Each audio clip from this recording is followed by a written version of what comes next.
Hello good evening everyone. एक बार जल्दी से आ जाइए भाई, सभी बच्चे कनेक्ट हो गए होंगे, है ना। स्टार्ट करें, सभी बच्चे आ जाइए। चलिए जल्दी से सभी बच्चे कनेक्ट हो जाइए भाई।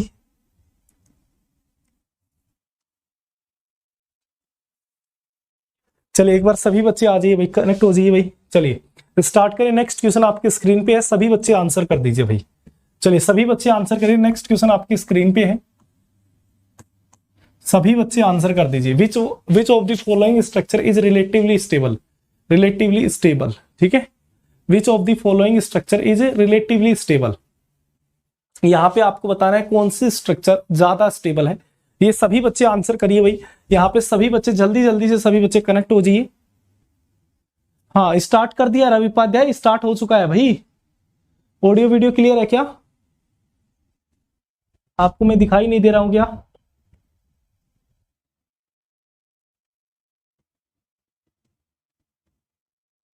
यार दिख तो रहा हूं।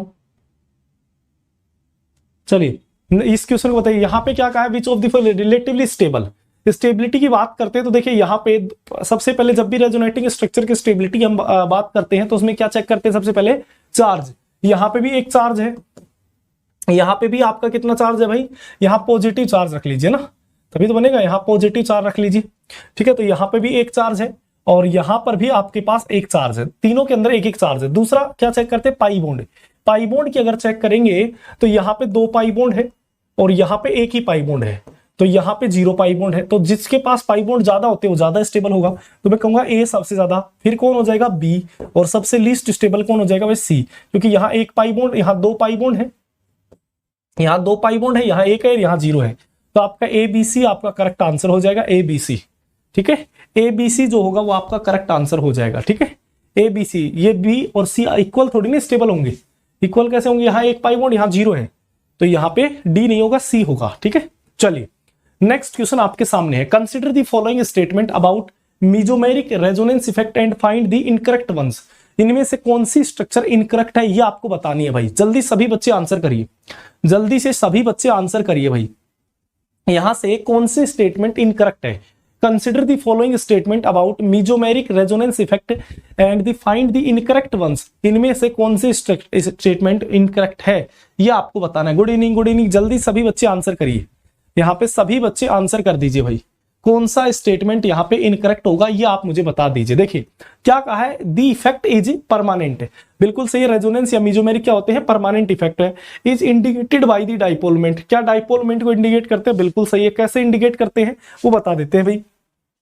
जैसे मान लीजिए मेरे पास यहाँ पे कोई एक एग्जांपल ले लिया, CH2 नेगेटिव लोन पे, यहाँ पे मीजोमेर, ये आपके पास कोई एल्कीन है ना, ये एल्कीन है। तो यहाँ पे ये मेरे पास लोन पेयर कहां जाएगा, इधर से इधर जाएगा। तो इस साइड से इधर जा रहा है, तो हम कहेंगे भाई जिस साइड में मेरा लोन पेयर जाएगा उसी साइड में रहेगा। डाइपोल मोमेंट इधर से इधर की तरफ क्या होगा, शिफ्ट होगा। तो ये डाइपोल मोमेंट को भी क्या करता है, इंडिकेट करता है। ये बात बिल्कुल सही है ना। Resonance effect does not depend upon the distance like inductive. बिल्कुल सही बात है। यहाँ पे ये डिस्टेंस पे डिपेंड नहीं करता है। रेजोनेंस जो इफेक्ट होता है does not depend, does depend, note नहीं है भाई, नोट नहीं है, तो ये गलत स्टेटमेंट हो जाएगी। डिपेंड थोड़ी नहीं करता है, डिस्टेंस के ऊपर रेजोनेंस डिपेंड नहीं करता है। तो ये बात स्टेटमेंट क्या हो जाएगी, गलत हो जाएगी। बी आपका गलत हो जाएगा भाई। Inductive effect only for, inductive effect जो होता है वही डिस्टेंस के ऊपर डिपेंड करता है, रेजोनेंस से डिपेंड नहीं करता। इस चीज को ध्यान रखना है, ठीक है। तो यहां पे आगे क्या आगे, group of such of NO are both electron releasing and electron withdrawing. बिल्कुल सही स्टेटमेंट है। कैसे सही स्टेटमेंट है, यहां पे देख लेते हैं भाई। यहां पे देख लेते हैं सही स्टेटमेंट कैसे है। तो यहां पे देखिए NO है मेरे पास, अगर NO है, अगर मैं बगल में कोई p वैकेंट p ऑर्बिटल होगा, अगर वैकेंट p ऑर्बिटल होगा तो इस नाइट्रोजन के पास क्या है, लोन पेयर है। तो ये लोन पेयर अपने इलेक्ट्रॉन क्या कर सकता है, डोनेट कर सकता है। डोनेट करेगा तो ये क्या कर देगा, +m लगा देगा, है ना। और अगर मान लीजिए मेरे पास यहाँ पे क्या है, ये फुली फिल्ड है, ये ऑर्बिटल मेरा क्या है, फुली फिल्ड है भाई। ये ऑर्बिटल फुली फिल्ड है और फुली फिल्ड होगा तो यहां से ये इसका यहाँ पे क्या होगा, पाई स्टार होगा भाई। यहाँ पे क्या अवेलेबल होगा, इसका पाई स्टार। तो यहाँ पे आप क्या कह सकते हो, ये इसमें भी यहाँ पे डोनेट कर सकता है ना। यहाँ पे आप इसके पाई बॉन्ड के अंदर, पाई स्टार में नहीं, पाई बॉन्ड, यहाँ पे ये मेरे पास इलेक्ट्रॉन है ना, यहाँ पाई बॉन्ड बना होगा तो 2 p ऑर्बिटल के ओवरलैपिंग्स बना होगा, तो ये अपने इस p ऑर्बिटल में डोनेट भी कर सकता है। तो तो यहाँ पे डोनेट कर रहा है, तो ये क्या कर रहा है, इसने क्या किया, एक्सेप्ट किया है, एक्सेप्ट किया है तो माइनस एम, एक्सेप्ट किया है तो माइनस एम। अब ये किस में एक्सेप्ट करता है, अपने यहाँ पे पाई स्टार में एक्सेप्ट करता है, ये बात ध्यान रखना, पाई स्टार के अंदर एक्सेप्ट करता है। तो यहाँ माइनस एम और ये प्लस एम, तो दोनों तरह का इफेक्ट यहाँ पर शो करता है। तो ये स्टेटमेंट हमारी क्या हो जाएगी, करेक्ट हो जाएगी, सी भी। अब यहाँ क्या कहा है, ए और सी स्टेटमेंट आर इनकरेक्ट, गलत बात है, ये ए और सी स्टेटमेंट हमारी क्या है, इनकरेक्ट नहीं है। तो यहाँ पे आपसे पूछा क्या है, इनकरेक्ट वंस, कौन सी इनकरेक्ट स्टेटमेंट है, तो बी स्टेटमेंट आपकी क्या है, इनकरेक्ट है। ए और सी स्टेटमेंट तो क्या है, आपकी करेक्ट स्टेटमेंट है भाई, कि ए और सी तो करेक्ट स्टेटमेंट है। तो यहाँ पे आपकी क्या है, बी स्टेटमेंट क्या है, इनकरेक्ट है, क्योंकि वो डिस्टेंस डिपेंडेंट नहीं होता है, डिस्टेंस डिपेंडेंट नहीं होता है। क्लियर है, बात समझ में आ गई है, आगे बढ़ जाए। चलिए नेक्स्ट क्वेश्चन आपके सामने आ गया है, find the correct statement about the following compound, find the correct statement. Sir कितने क्वेश्चन हो चुके हैं, यहाँ पे क्वेश्चन हो चुके हैं लगभग 29 या 30 क्वेश्चन है, 29 क्वेश्चन है ये, है ना, ये 29 नंबर क्वेश्चन है, ठीक है। चलिए भाई, यहां पे find the correct statement about the following compounds, यहां पे करेक्ट स्टेटमेंट बतानी है भाई, करेक्ट स्टेटमेंट ये देख लिया करो भाई। यहां पे अगर 30 आ गया तो 29 नंबर क्वेश्चन है, ठीक है, 30 आ गया तो 29 नंबर क्वेश्चन है। यहां पे क्या कहा है, यहां पे find the correct statement about the following compound. यहां पे देखिए ये नेगेटिव चार्ज है, तो यहां 2 इलेक्ट्रॉन तो ये हो गए, 2 इलेक्ट्रॉन ये हो गए, 2 इलेक्ट्रॉन ये हो गए, टोटल क्या हो गया भाई, 6 पाई इलेक्ट्रॉन, 6 पाई इलेक्ट्रॉन मतलब एरोमेटिक। यहां पे 2 इलेक्ट्रॉन, 2 4 और 2 6, टोटल यहां पर भी 6 पाई इलेक्ट्रॉन, तो ये भी एरोमेटिक है। यहां पे क्या हो जाएगा भाई, ये इलेक्ट्रॉन रेजोनेंस कर रहे, पर ये कार्बन क्या आ गया, sp3, यहां पे क्या हो गया है, sp3, sp3 हो गया, तो भाई ये क्या बन गया आपका, नॉन एरोमेटिक, ये क्या बन गया भाई, नॉन एरोमेटिक। तो फर्स्ट एंड सेकंड आर क्या है, aromatic compound, first and second are क्या है, aromatic compound, both A and B are aromatic, B statement आपकी करेक्ट है, बी स्टेटमेंट यहां पर क्या है, करेक्ट है। यहाँ पे ए, और लाइव क्लास में कैसे होगा इशू, प्लेबैक स्पीड इंक्रीज करने का ऑप्शन लाइव क्लास में थोड़ी ना होगा, लाइव क्लास के बाद रिकॉर्डिंग में देखोगे तो मिल जाएगा आपको, ठीक है भाई। लाइव क्लास में तो पॉसिबल ही नहीं होता, लाइव में बताइए कैसे, जब मैं जिस पे चल रहा हूँ, लाइव चल रही है हमारी क्लास, अब आगे का कैसे आपको मिल जाएगा, है ना, तो आगे का थोड़ी मिल जाएगा। बी स्टेटमेंट यहाँ पे क्या हो जाएगी, करेक्ट हो जाएगी। चलिए नेक्स्ट क्वेश्चन आते हैं, नेक्स्ट क्वेश्चन बताइए, यहाँ पे among the following compound total number of aromatic compound, यहाँ पे total number of aromatic species पूछी गई आपसे, यहाँ पे टोटल नंबर ऑफ दोस्तों एरोमेटिक स्पीशीज आपसे पूछी गई है, तो ये आपको बताना है। यहां से सर कितने क्वेश्चन हो गए हैं, कनिका क्वेश्चन हो गए लगभग 30 क्वेश्चन है, नंबर 30 क्वेश्चन है, क्वेश्चन नंबर 30 है। यहाँ पे देखिए 31 लिखा गया है, 31 है तो 30वां क्वेश्चन है। सर विनीता कह रही है सर 15 मिनट में सर खाना खा सकते हैं, बना सकते हैं।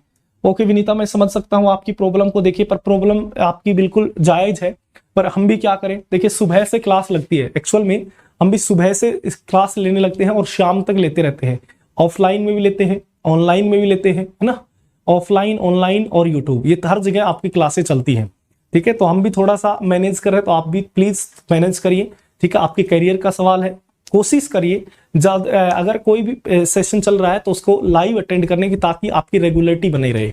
अगर आप, कई सारे बच्चे सोचते हैं हम रिकॉर्डेड देख लेते हैं, पर रिकॉर्डेड में कई बार क्या होता है, हम 5 दिन तो कंटिन्यू रख पाते हैं, 6 दिन क्या सोचते हैं यार आज थोड़ा रुक जाते हैं, कल देख लेंगे इसी का ही, तो वो 3 घंटे का भी सेशन होता है, 3 घंटे का, फिर अगली क्लास धीरे धीरे बैक पे बहुत सारी क्लास आपकी रुकने लग जाती है, जिसकी वजह से आप सारी क्लास देख ही नहीं पाते हो, है ना। तो अगर आपको 45 डेज कंटिन्यू हमसे कनेक्ट रहना है तो आप लाइव देखिए सबसे पहले, ये बहुत अच्छी बात है, ठीक है। 4 यहाँ पे 4 सभी बच्चे बता रहे हैं, यहाँ पे देखिए ये sp3 आ चुका है, sp3 अगर होगा तो ये नॉन एरोमेटिक भाई, यहाँ पे 2 4 6 6 पाई इलेक्ट्रॉन है, 6 पाई इलेक्ट्रॉन है तो ये एरोमेटिक, यहाँ पे 2 और 4 4 पाई इलेक्ट्रॉन है तो ये क्या हो जाएगा भाई, एंटी एरोमेटिक, है ना, ये एंटी एरोमेटिक। यहाँ पर ये 4 पाई इलेक्ट्रॉन है तो ये भी एंटी एरोमेटिक बोलिए भाई, ठीक है। यहाँ पे 2 पाई इलेक्ट्रॉन हो गए, 2 पाई इलेक्ट्रॉन तो ये क्या बन गया भाई, एरोमेटिक। यहाँ पे क्या हो गया, 2 4 6 8 10 12 14 पाई इलेक्ट्रॉन है, 14 पाई इलेक्ट्रॉन है तो ये भी एरोमेटिक हो जाएगा। यहाँ पे 2 4 6, यहाँ पे 2 4 6 पाई इलेक्ट्रॉन तो ये भी क्या हो जाएगा भाई, एरोमेटिक। यहाँ पे ये मैंने अभी समझाया था थोड़ी देर पहले, 2 4 6 और 8, तो यहाँ पे 8 पाई इलेक्ट्रॉन, पर इसका एक एटम क्या होता है, प्लेन में नहीं रहता, नॉन प्लेनर होता है। ये नॉन प्लेनर होगा तो ये क्या कहलाता है, नॉन एरोमेटिक, ये नॉन प्लेनर होता है, ठीक है। तो total number of aromatic compound कितने हो गए, 1 2 3 और यहाँ पे 4, तो total number of aromatic compound कितने हो जाएंगे भाई, 4 हो जाएंगे। 4 बिल्कुल सही है, जिसने भी 4 आंसर दिया वो बिल्कुल सही है। हाँ रिकॉर्डिंग का है भाई, रिकॉर्डिंग का है, रिकॉर्डिंग बा यहाँ पे स्पीड इंक्रीज कर सकते हो। हाँ रिकॉर्डिंग का जस्ट उसके वीडियो के नीचे है इशू, वीडियो के नीचे है, जस्ट वीडियो खोलोगे तो उसके जस्ट नीचे मिल जाएगा रिकॉर्डेड में, रिकॉर्डेड में है, आप 3 तक इंक्रीज कर सकते हो। ठीक है चलिए नेक्स्ट क्वेश्चन आपके सामने, बहुत ही अच्छा क्वेश्चन है, नेट में देखने को मिल सकता है भाई, ऐसा क्वेश्चन नेट में देखने को मिल सकता है, अच्छा क्वेश्चन है ये। चलिए नेक्स्ट क्वेश्चन बताइए भाई, नेट में देखने को मिल सकता है। If we went to synthesize ortho bromo nitrobenzene then which of these group among Br and NO2, यहाँ NO2 है भाई, ये NO2 है, we need to introduce into the ring initially, initially ring में क्या होगा, एक नाइट्रेशन और ब्रोमिनेशन, आप समझ गए होंगे, नाइट्रेशन यहाँ पे क्या करवा रखा है, नाइट्रेशन करवा रखा है और ब्रोमिनेशन करवा रखा है। ठीक है तो इनिशियली रिंग में क्या यहाँ पे इंक्लूड होगा, ये आपको बताना है दोस्तों।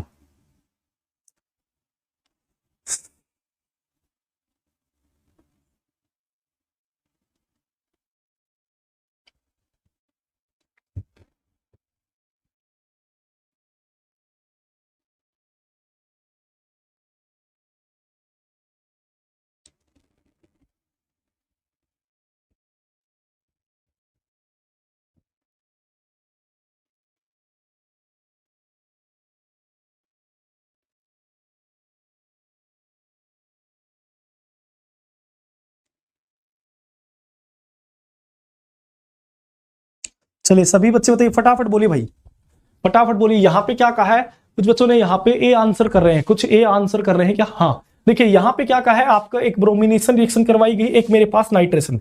अगर मैं पहले क्या करता हूं, मान लीजिए मेरे पास ये बेंजीन है, पहले मैंने नाइट्रेशन करवाया है ना, नाइट्रेशन करवाऊंगा तो मेरे पास बेंजीन पे क्या जुड़ जाएगा, NO2 जुड़ जाएगा, नाइट्रेशन करवाऊंगा तो NO2 जुड़ जाएगा, और फिर मैं यहाँ ब्रोमिनेशन करवाऊंगा तो ये कैसा ग्रुप है भाई, अगर मैं ब्रोमिनेशन करवाऊंगा तो मेरे पास माइनस M लगेगा, NO2 क्या करेगा माइनस M, और माइनस M अगर जितने भी विड्रोइंग ग्रुप होते हैं तो वो क्या क्या होते हैं, मेटा डायरेक्टिंग होते हैं, और डोनेटिंग ग्रुप जो होते हैं वो क्या होते हैं, पैरा ऑर्थो पैरा होते हैं, और हेलोजन भी आपके क्या होते हैं, ऑर्थो पैरा होते हैं। तो यहाँ पे आपका क्या जुड़ जाएगा, मेटा पे आपका क्या जुड़ जाएगा, ब्रोमीन जुड़ जाएगा। तो यहाँ पे क्या कहा है, ऑर्थो ब्रोमो नाइट्रोबेंजीन बनाना, ये हमें फॉर्म करना है, ये फॉर्म करना है भाई, ऑर्थो ब्रोमो नाइट्रोबेंजीन हमें फॉर्म करना है। क्या ऑर्थो ब्रोमो नाइट्रोबेंजीन फॉर्म हो सकता है, तो मैं कहूंगा नहीं, ये तो मेटा ब्रोमो नाइट्रोबेंजीन हुआ है। पहले किसको किया गया इंट्रोड्यूस, यहाँ पे नाइट्रेशन करवाया गया, तो नाइट्रेशन तो यहाँ होगा नहीं। अगर मैं ब्रोमिनेशन करवाता हूं, अगर मैं ब्रोमिनेशन करवाऊं यहाँ पे, तो पहले अगर ब्रोमिनेशन करवा दिया तो ये मेरा Br बन गया, और फिर मैं यहाँ पे नाइट्रेशन करवाऊं, फिर नाइट्रेशन करवाता हूं तो यहाँ पे क्या हो जाएगा भाई, जब भी मेरे पास हेलोजन होते हैं तो वो क्या होते हैं, ऑर्थो पैरा डायरेक्टिंग होते हैं, तो यहाँ पे Br जुड़ जाएगा, तो यहाँ पे NO2 आ जाएगा, और प्लस में यहाँ पैरा के ऊपर NO2 आ जाएगा, प्लस में पैरा के ऊपर भी भाई क्या चला जाएगा, आपका NO2। तो यहाँ पे ऑर्थो ब्रोमो बेंजीन पूछा गया, बिल्कुल यहाँ पे ऑर्थो ब्रोमो बेंजीन बन रहा है। तो पहले इनिशियली रिंग में इनिशियली कौन इंट्रोड्यूस होगा, मैं कहूंगा ब्रोमिनेशन होगा, तो Br इंट्रोड्यूस होगा। यहाँ पे Br जो होगा दोस्तों वो क्या हो जाएगा, यहाँ पे इनिशियली रिंग में क्या होगा, इंट्रोड्यूस होगा। Br जो होगा रिंग में क्या हो जाएगा दोस्तों, इनिशियली रिंग में इंट्रोड्यूस होगा। क्लियर है बात, समझ में आ गई है, किसी को भी कोई प्रॉब्लम है तो बोलिए भाई। चलिए नेक्स्ट क्वेश्चन यहाँ पे क्या कहा है, the value of N for the following molecule according to the Huckel rule. Huckel rule के अकॉर्डिंग यहाँ पे इसकी वैल्यू N की वैल्यू क्या होगी, ये आपको आंसर करना है। अकॉर्डिंग टू हक्कल रूल यहाँ पे N की वैल्यू क्या होगी दोस्तों, ये बताना है। सर रिएजेंट टॉपिक को कैसे स्ट्रॉन्ग करें भाई, रिवीजन करना है, मेरे साथ करना है रिवीजन। मैंने कहा जब मैं रिएजेंट का रिवीजन करवाऊंगा ना, तो दोस्तों मैं जितने भी टाइप के रिवीजन होंगे हर टाइप का क्वेश्चन आपको देखने मिलेगा, ऐसा एक भी टाइप नहीं छोड़ूंगा रिएजेंट का जो मिलेगा नहीं। अगर वो क्वेश्चन आप लगभग यहाँ से 100 to 150 क्वेश्चन में प्रैक्टिस करूंगा भाई, 100 से 150 क्वेश्चन यहाँ पे प्रैक्टिस करूंगा। अगर ये क्वेश्चन आपने प्रैक्टिस कर लिया और इनके सारे कॉन्सेप्ट आप समझ लोगे तो आपको रिएजेंट में यहाँ पे रिएजेंट में प्रॉब्लम नहीं आएगी, ये पक्की बात है भाई, रिएजेंट में प्रॉब्लम नहीं आएगी। ठीक है, रिएजेंट में प्रॉब्लम नहीं आएगी। चलिए तो यहां पे आपके पास क्या हो जाएगा, देखिए 4n हक्कल रूल क्या कहता है, 4n+2 होगा। यहां 4n+2 इक्वल्स टू क्या होता है, pi electron, number of pi electron रखते हैं, नंबर ऑफ पाई इलेक्ट्रॉन। तो यहां 4n+2, इस पाई इलेक्ट्रॉन कितने होते हैं, तो देखिए यहां पे ये मेरे पास यहां से देखिए रिंग के अंदर रिंग का डीलोकलाइजेशन, ये मेरे पास यहां से ये और ये, तो ये जो पाई बॉन्ड होता है ये रिजिड होता है, मतलब रेजोनेंस करता ही नहीं है। क्यों नहीं कर रहा, क्योंकि एरोमेटिसिटी डिस्टर्ब हो जाएगी भाई। अगर ये इंट्रोड्यूस यहाँ पे ये रेजोनेंस करेगा तो एरोमेटिसिटी डिस्टर्ब हो जाएगी। कैसे हो जाएगी? देखिए 2 4 6 8 10 12 है 14 पाई इलेक्ट्रॉन है। अगर ये बीच वाला भी पाई इलेक्ट्रॉन इंक्लूड हो जाएगा तो 16 पाई इलेक्ट्रॉन हो जाएंगे, और 16 पाई इलेक्ट्रॉन होंगे तो क्या बन जाएगा? Anti aromatic. और कोई भी कंपाउंड नहीं चाहता कि भाई वो एंटी एरोमेटिक बने। अब यहां से इसकी पेरिफेरी भी बन के तैयार हो गई है भाई, इसकी पेरिफेरी भी बन के तैयार हो गई है। यहां पे देखिए ये पूरी साइकिल के अंदर डिलोकलाइज भी हो रहे और इसको हमने हेल्प भी नहीं ली, तो यहां 14 पाई इलेक्ट्रॉन होते हैं और ये कंपाउंड क्या होता है? एरोमेटिक होता है। तो ये जो मेरा डबल बॉन्ड होता है रिजिड होता है, तो यहां पे इसको काउंट नहीं करते एरोमेटिसिटी के अंदर। तो यहां 14 रख देंगे, 14 रख देंगे तो 4n प्लस तो यहां पे 2 आपके पास इस साइड में आ जाएगा, तो यहां क्या हो जाएगा? 14 माइनस 2 हो जाएगा, तो 12 बच गया। 14 इजकस टू में 12 है, तो n इजकस टू क्या हो गया? 12/4 इजकस टू 3। तो आपका आंसर क्या हो जाएगा दोस्तों? 3 आपका आंसर आ जाएगा। यहां से 3 जो होगा ये आपके लिए करेक्ट हो जाएगा। 3 आपके लिए क्या हो जाएगा? करेक्ट हो जाएगा। हाँ बिल्कुल सही है, 3 जो होगा ये आपका करेक्ट आंसर हो जाएगा। हाँ रिएजेंट में ही करवाऊंगा भाई, रिएजेंट में ही करवाऊंगा। नेम रिएक्शन अनुपसर करवाएंगे, नेम रिएक्शन का प्रैक्टिस सेशन अनुपसर लेके आएंगे, रिएजेंट में ही करवाऊंगा। क्लियर है बात? समझ में आ गई है? यहां पे चलिए आगे बढ़ते हैं। नेक्स्ट क्वेश्चन आपके सामने है। यहां पे क्या कहा है? Which of the following statement is incorrect है। कौन सी स्टेटमेंट इनकरेक्ट है ये आपको दोस्तों बतानी है। यहां पे ये स्टेटमेंट बतानी है, कौन सी स्टेटमेंट इनकरेक्ट है ये आपको बताना। Which of the following statement is incorrect, यहां पे कौन सी स्टेटमेंट इनकरेक्ट है ये आपको आंसर करना है। तो आप ये आंसर कर दीजिए भाई। ये आंसर देखिए क्या कहा गया है यहां पे, for conjugation p orbital should be adjacent to each other. p orbital क्या होना चाहिए? शुड बी एडजेसेंट होना चाहिए। बिल्कुल सही बात है। कॉन्जुगेशन के लिए यहां p ऑर्बिटल क्या एडजेसेंट होना चाहिए? बिल्कुल सही बात है। कॉन्जुगेशन होगा तो एडजेसेंट p ऑर्बिटल है तो ही रेजोनेंस पॉसिबल होगा। तो ये स्टेटमेंट हमारी बिल्कुल सही है। ठीक है, अगली स्टेटमेंट क्या बोला गया? p orbital should be parallel to each other. बिल्कुल सही है। अगर ये दोनों पैरेलल रहेंगे तभी तो रेजोनेंस होगा। यहां पे सेम प्लेन में होंगे तभी तो रेजोनेंस होगा। अगर ये परपेंडिकुलर हो गया का मतलब क्या हो गया? दोनों परपेंडिकुलर होने का मतलब क्या होगा? दोनों एक दूसरे के अलग अलग प्लेन में पहुंच जाना। अगर अलग प्लेन में होंगे तो रेजोनेंस नहीं होगा। तो यहां पैरेलल होने चाहिए दोनों। तो ये भी स्टेटमेंट आपकी बिल्कुल सही है भाई। ये भी स्टेटमेंट आपकी क्या हो जाएगी? बिल्कुल सही हो जाएगी। तो ये पैरेलल होने चाहिए। ठीक है, तीसरी स्टेटमेंट क्या है? Conjugated not possible. बिल्कुल गलत बात है। ये तो मैं एग्जांपल भी करवाता हूं आपको। रेजोनेंस यहां पे आपको याद हो तो जीओसी के अंदर करवाया हुआ भी है। यहां पे जैसे आप कीटीन की बात करते हो ना, यहां कीटीन है तो इसमें यहां पाई बॉन्ड की इलेक्ट्रॉन ये क्या करते हो? रेजोनेंस करते हो। ऐसे ही यहां ऑक्सीजन की जगह क्या ले आया? नाइट्रोजन ले आया। नाइट्रोजन ले आया तो यहां पे भी रेजोनेंस होगा, जबकि ये कह रहा है नॉट पॉसिबल, तो ये रेजोनेंस होगा। तो ये स्टेटमेंट इनकरेक्ट है। आप इसको और थोड़ा समझ सकते हो, यहां पे और भी समझ सकते हो। कैसे समझोगे? यहां पे देखिए ये मेरे पास p ऑर्बिटल है, यहां पे ये फर्स्ट पाई बॉन्ड है। फर्स्ट पाई बॉन्ड होगा तो हमें पता है भाई 2 p ऑर्बिटल की ओवरलैपिंग से बनता है। ये मेरा पहला पाई बॉन्ड बना दिया 2 p ऑर्बिटल की ओवरलैपिंग से। आगे क्या है? नाइट्रोजन है भाई। नाइट्रोजन किससे बना हुआ है? यहां पे भी एक और पाई बॉन्ड बना हुआ है। अब इस कार्बन की बात करते हैं। अगर मैं इस कार्बन की बात करता हूं, ये कार्बन, तो इस कार्बन के पास 3 p ऑर्बिटल है, एक px है, एक py है और एक pz है। अगर मैं मान लेता हूं कि ये मेरा px ऑर्बिटल है तो ये भी बताइए px ही रहा होगा। ये भी क्या होगा? px ही होगा, क्योंकि जब 2 p ऑर्बिटल सेम प्लेन में होंगे, क्योंकि जब 2 p ऑर्बिटल भाई सेम प्लेन में होंगे ना तभी तो रेजोनेंस होगा। तो यहां पे ये px था तो ये भी px होगा। कई सारे बच्चे सोचेंगे सर py क्यों नहीं मान रहे, pz क्यों? तो भाई आप कुछ भी मान सकते हो, इसको px भी मान सकते हो, py भी मान सकते हो और pz भी मान सकते हो, जो अच्छा लगे वो मान लीजिए। तो ये px है तो ये भी px ही रहेगा। अब इस कार्बन के पास 2 p ऑर्बिटल बचे, कौन से? py या pz। तो ये जो दूसरा पाई बॉन्ड बनेगा ये या तो py में बनेगा या pz में बनेगा। तो भाई या तो यह मेरे पास ये मान लीजिए मेरे पास py में बन गया है, तो यहां पे जो नाइट्रोजन का लोन पेयर ओवरलैप करेगा वो भी किसमें करेगा? py के अंदर ही करेगा। तो ये अगर मैं मान लेता हूं py है ये ब्लैक वाला, तो ये भी py रहेगा। ठीक है, आप चाहो तो pz भी मान सकते हो, क्योंकि यहां px नहीं मान सकते, क्योंकि px का तो ऑलरेडी ये फर्स्ट पाई बॉन्ड बना चुका है। अब जो नाइट्रोजन का लोन पेयर होगा वो किसमें रहेगा? मैं कहूंगा भाई यहां से नाइट्रोजन का जो लोन पेयर होगा, जो नाइट्रोजन का यहां पे लोन पेयर होगा दोस्तों, ये नाइट्रोजन का हमारा लोन पेयर होगा। तो ये जब नाइट्रोजन का लोन पेयर होगा ना, ये लोन पेयर किसमें रह सकता है? देखिए इस नाइट्रोजन के पास भी 3 p ऑर्बिटल थे, एक था px, एक py और एक pz, है ना। तो यहां पीवाई तो पाई बॉन्ड बना चुका है, तो ये तो लोन पेयर इस पीवाई में तो आ नहीं सकता, या तो पीएक्स में रहेगा या फिर पीजेड में रहेगा, इन दोनों में से रह सकता है, इन दोनों में से रह सकता है। अगर पीवाई में होता है, अगर पीवाई में नहीं रह सकता, क्यों? क्योंकि ऑलरेडी यहां पाई बॉन्ड बन चुका है। तो यहां पीएक्स या पीजेड में, अगर पीएक्स में लोन पेयर प्रेजेंट रहेगा तो भाई एडजेसेंट में भी ये क्या है, पीएक्स ही है, क्योंकि सेम पी ऑर्बिटल, अगर ये लोन पेयर पीएक्स में आएगा तो पीएक्स एडजेसेंट में पीएक्स ऑर्बिटल भी है, तो अपने पीएक्स ऑर्बिटल के साथ यहां पे क्या कर सकता है, रेजोनेंस कर सकता है। तो इसलिए हम कह सकते हैं यहां रेजोनेंस होगा। तो यहां इनकरेक्ट पूछा गया है, इनकरेक्ट होगा पूछा गया है, तो यहां पे आप क्या कह सकते हो भाई, सी स्टेटमेंट हमारा क्या हो जाएगा, करेक्ट आंसर हो जाएगा। तो इसके लिए सी जो होगा ये क्या हो जाएगा, यहां पे करेक्ट आंसर हो जाएगा। क्या ये बात समझ में आ गई है? क्या ये बात क्लियर हो गई है? यहां सी स्टेटमेंट जो होगा ये करेक्ट आंसर आपके लिए बन जाएगा। क्लियर है? आगे बढ़ चलते हैं नेक्स्ट क्वेश्चन, बहुत ही अच्छा क्वेश्चन है। चलिए यहां पे कंपेयर करनी है एसिडिक एंड बेसिक स्ट्रेंथ को, एसिडिक स्ट्रेंथ को यहां कंपेयर करना है। आप सभी बच्चे समझ गए होंगे भाई, यहां तो हमें पता है भाई, यहां पे नंबर ऑफ एल्काइल ग्रुप अगर ज्यादा होते हैं, नंबर ऑफ एल्काइल ग्रुप ज्यादा होंगे, एल्काइल ग्रुप अगर ज्यादा होते हैं तो क्या बढ़ती है, प्लस आई बढ़ता है, प्लस आई बढ़ता है, प्लस आई बढ़ता है भाई, या नंबर ऑफ कार्बन कह दीजिए, ठीक है ना। यहां नंबर ऑफ एल्काइल ग्रुप या नंबर ऑफ कार्बन ज्यादा होंगे तो प्लस आई बढ़ेगा, और प्लस आई अगर बढ़ता है, और प्लस आई अगर दोस्तों बढ़ेगा तो हम कहेंगे उसकी एसिडिक स्ट्रेंथ क्या हो जाती है, कम हो जाती है, एसिडिक स्ट्रेंथ डिक्रीज हो जाती है। क्यों? क्योंकि एसिडिक स्ट्रेंथ तो डायरेक्टली प्रोपोर्शनल किसकी होती है, प्लस आई के, तो डायरेक्टली, और इनवर्सली प्रोपोर्शनल किसकी होती है दोस्तों, माइनस आई की। यही तो पढ़ते हैं। तो यहां पे अगर एल्काइल ग्रुप बढ़े तो प्लस आई बढ़ेगा, प्लस आई बढ़े तो एसिडिक स्ट्रेंथ कम हो जाएगी, तो पीके हम क्या कह सकते हैं, बढ़ जाएगी, पीके बढ़ जाएगी भाई, यहां से पीके क्या हो जाएगी, इंक्रीज हो जाएगी, पीके हमारी क्या हो जाएगी, इंक्रीज हो जाएगी। आंसर आपके सामने है, बता दीजिए भाई।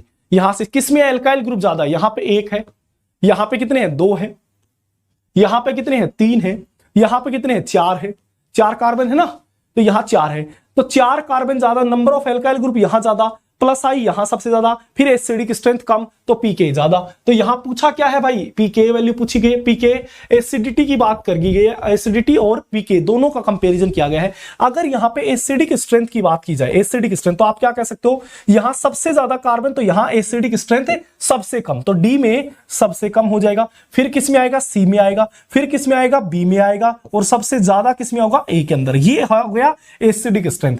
अगर यहां पे कंपैरिजन किसका किया जाए, पीके का, पीके क्या होता है, जस्ट इसका उल्टा, तो यहां पे ए का सबसे, डी का सबसे ज्यादा हो जाएगा, फिर सी, फिर बी, और सबसे लीस्ट क्या हो जाएगा भाई, ए हो जाएगा, सबसे लीस्ट क्या हो जाएगा, यहां पे ए हो जाएगा। ये आपके लिए क्या बन जाएगा, यहां से करेक्ट आंसर बन जाएगा।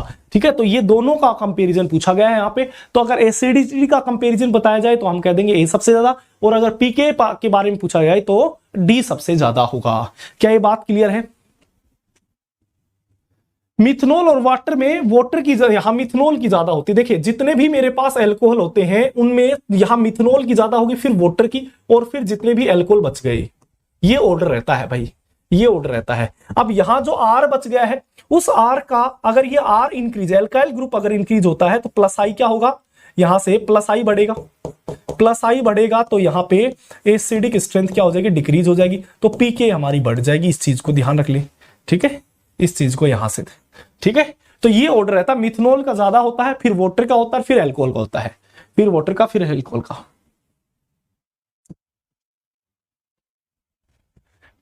सर एक बार दोबारा चेक करना, आप जो लिखे हो plus I is directly proportional to acidic strength, नहीं विनीता, इनवर्सली होता है। अच्छा ये लिख दिया क्या, डायरेक्टली लिख देगा, ओके ओके, सॉरी, यहाँ डायरेक्टली नहीं होता, इनवर्सली होता है, plus I directly proportional, inversely, और ये प्लस आई है ना, बिल्कुल सही, थैंक यू विनीता। यहाँ पे चलिए क्लियर है, यहाँ पे क्लियर है, ये बात समझ में आ गया है। आगे बढ़ जाऊं मैं, चलिए और एक नेक्स्ट क्वेश्चन आपके सामने है। यहाँ पे compare acidity and pK value, यहां पर भी आपको एसिडिक स्ट्रेंथ और पीके वैल्यू कंपेरिजन करनी है। यहां पे भी एसिडिक स्ट्रेंथ और पीके वैल्यू, ये आप इसका माइनस आई की वजह से कह सकती हो, वैसाली माइनस आई की वजह से बोल सकती हो। OCH3 का यहां पे माइनस आई लगता है ना, OCH3 का माइनस आई ज्यादा होता है यहाँ OH नेगेटिव के कंपैरिजन में। एक OH नेगेटिव होगा और एक OCH3 नेगेटिव होगा, तो OCH3 पर ज्यादा होगा, है ना। चलिए यहां पे आप बता दीजिए compare acidity and pK value, acidity and pK value. तो यहां पर भी वही कहानी लगानी है आपको, जितने ज्यादा मेरे पास एल्काइल ग्रुप होगा, अभी यही कॉन्सेप्ट मैंने समझाया, एल्काइल ग्रुप अगर ज्यादा तो यहां प्लस आई ज्यादा, प्लस आई ज्यादा तो एसिडिक स्ट्रेंथ कम, क्योंकि इनवर्स होता है तो एसिडिक स्ट्रेंथ कम, एसिडिक स्ट्रेंथ कम तो पीके ज्यादा, पीके बढ़ जाएगी, तो पीके क्या हो जाएगी, बढ़ जाएगी। मतलब एल्काइल ग्रुप ज्यादा तो पीके ज्यादा। तो यहां पे देखिए, यहां पे 1 2 3 4 5, यहां 5 है, यहां कितने 1 2 3 3 है, यहां कितने 1 है ना, यहां कितने हैं भाई 1 2 3 4, यहां 4 है, यहां कितने 1 2 2 है, और यहां कितने हैं 0 है। तो यहां पे आप क्या कह सकते हो, एसिडिक स्ट्रेंथ तो क्या हो गया, एल्काइल ग्रुप कम होने चाहिए। तो एसिडिक अगर स्ट्रेंथ की चर्चा की जाए तो हम क्या कहेंगे भाई, जिसमें एल्काइल ग्रुप कम होंगे उनकी एसिडिक स्ट्रेंथ ज्यादा। तो भाई ए सबसे ज्यादा, फिर बी, फिर सी, फिर डी, फिर ई और फिर एफ, है ना। अगर पीके की वैल्यू पूछी जाए तो हम कहेंगे जस्ट इसका उल्टा, जस्ट इसका उल्टा हो जाएगा, एफ सबसे ज्यादा, फिर ई हो जाएगा, फिर डी हो जाएगा, फिर सी हो जाएगा, फिर बी हो जाएगा, और सबसे लीस्ट आपका ए हो जाएगा, सबसे लीस्ट आपका ए हो जाएगा। क्या ये बात समझ में आ गई है? बोलिए कि ये बात क्लियर हो गई है? ये बात आपको समझ में आ जानी चाहिए, ठीक है, क्लियर है बात, कोई प्रॉब्लम नहीं है। जितने ज्यादा मेरे पास एल्काइल ग्रुप बढ़ेंगे आपका प्लस आई इतना ही बढ़ेगा, एसिडिक स्ट्रेंथ डिक्रीज होगा, पीके बढ़ जाएगा। क्लियर है? आगे बढ़ जाऊं मैं, चलिए नेक्स्ट क्वेश्चन। यहां पे among the following compound the one that is non aromatic, कौन सा कंपाउंड यहां पे एरोमेटिक है? हाँ, पीके जो होगा एफ सबसे ज्यादा होगा, एसिडिटी में ए ज्यादा होगा, ठीक है, बिल्कुल सही है। यहां पे अमंग द फॉलोइंग कौन सा कंपाउंड नॉन एरोमेटिक है? यहां पे नॉन एरोमेटिक पूछा गया भाई, नॉन एरोमेटिक कौन सा होगा? सभी बच्चे आंसर करिए, आंसर करिए, मेरे साथ जुड़े रहे भाई आप लोग, आप सभी बच्चे जुड़े रहे मेरे साथ, ठीक है। यस सर, रिपीट करना एक बार, अमित ये लीजिए भाई, रिपीट कर देते हैं।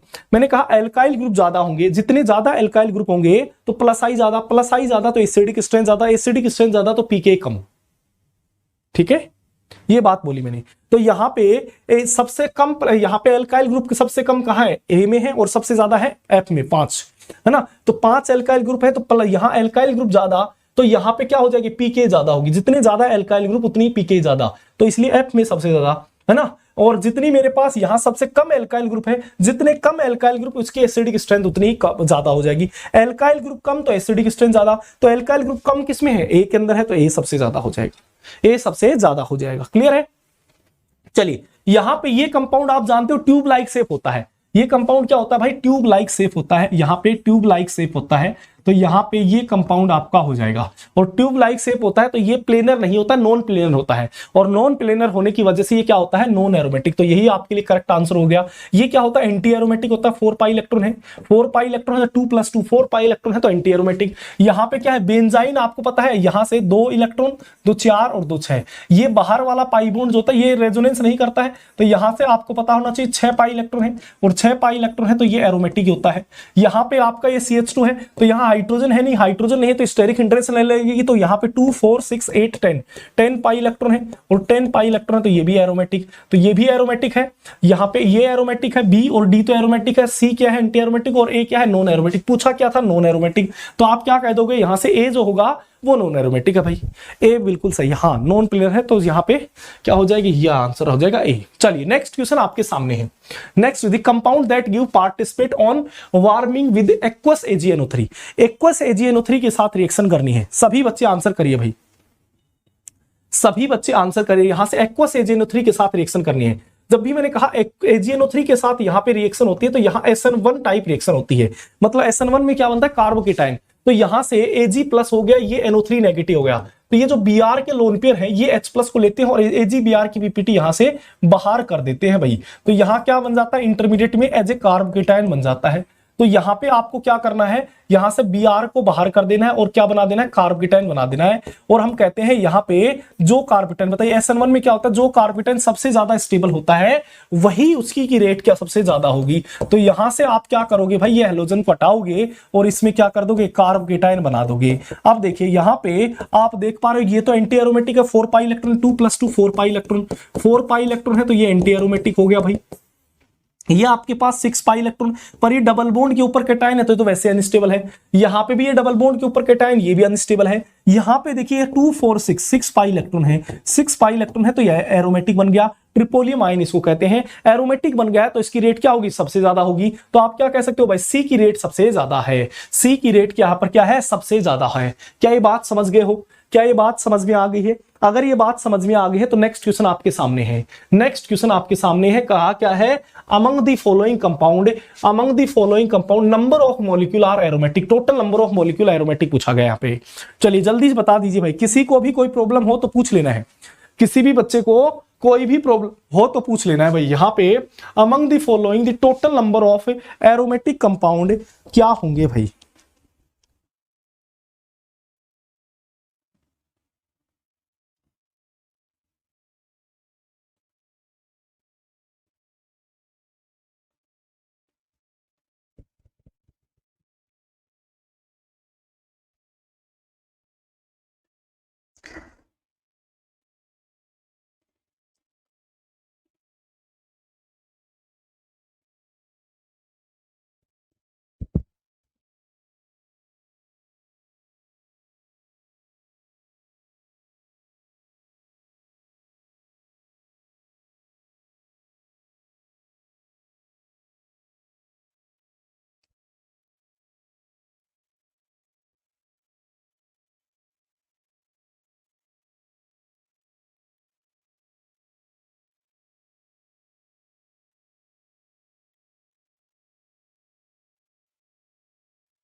चलिए क्लियर है। यहां पे आप क्या कर रहे हो, 3 4 5 सभी का आंसर आने लगे भाई।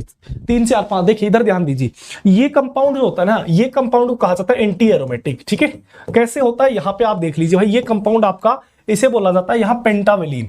ठीक है, एक मेरे पास यहाँ पे पेंटावलिन होता है, ध्यान दीजिए भाई, एक मेरे पास ये होता है पेंटावलिन। ठीक है, और ये मेरे पास एक होता है हेप्टावलिन, एक होता है हेप्टावलिन, है ना, एक होता है पेंटावलिन और एक होता है हेप्टावलिन। तो ये दोनों के दोनों यहाँ 2 4 6 8 10 12 यहाँ 12 पाई इलेक्ट्रॉन है, यहाँ मेरे पास क्या है 8 पाई इलेक्ट्रॉन है। दोनों के दोनों क्या होते हैं, एरोमेटिक, एंटी एरोमेटिक होते हैं, दोनों के दोनों एंटी एरोमेटिक होते हैं। ठीक है, एक मेरे पास यहाँ पे इन दोनों के बीच में, यहाँ पे देखिए दोनों 5 5 मेंबर गिनेंगे, ये भी 5 की है, ये भी 5 की है, ये 7 की है, ये भी 7 की है। तो दोनों में ये 5 5 की है, ये दोनों 7 7 की है। और एक मेरे पास यहाँ पे एक होती है 5 की और एक 7 की, जिसे क्या कहा जाता है, एनिलीन बोला जाता है यहाँ पे।